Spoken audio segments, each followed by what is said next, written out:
முருகப்பெருமானு கூட சொல்லலாம்.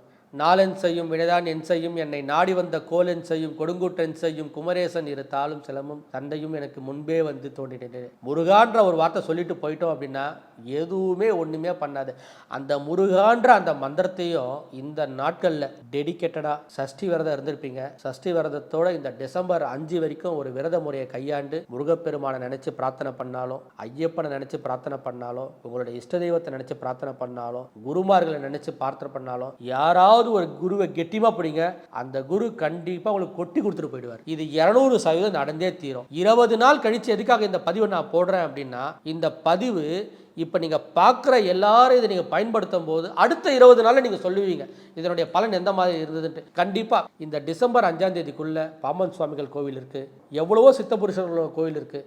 அங்கே போயிட்டு ஆத்மார்த்தமாக மன ரீதியாக நீங்கள் மனசுக்குள்ளே எந்த விதமான ஒரு குழப்ப நிலையில் இருந்தாலும் ஒரு தெளிவு அந்த இடத்துக்கு போனால் உங்களுக்கு கிடைச்சிரும். அதனால் இந்த நாளை மிஸ் பண்ணிடாதீங்க. இந்த பதிவை கண்டிப்பாக நான் போடணுன்றதுக்காக டெடிக்கேட்டடாக நான் இந்த பதிவை போடுறேன். நமக்கு இன்னும் டிசம்பர் 5 3:38க்கு மேலே ரெட்ராகேட் ஆகிறார் குரு. எதுக்காக சார் மறுபடியும் தான் கடகராசிக்கு வருவார்? என்னன்னா ஒரு வருஷத்தில் குரு என்ன ஒரு பலனை தருவாரோ கடகத்தில், அதை இந்த அதிசார பயிற்சியில் அவ்வளோ அழகாக கொட்டி கொடுத்துட்டு போவார்.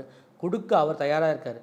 வாங்க, நீங்கள் தயாராக இருக்கணும்னா வாங்கக்கூடிய ஃபார்முலா படி நீங்கள் போங்க. இதை தான் நான் முக்கியமாக சொல்லக்கூடியது. சார் இதெல்லாம் கரெக்டு சார், இதில் ஜோதிடம் எங்கே சார் வருது அப்படின்னா,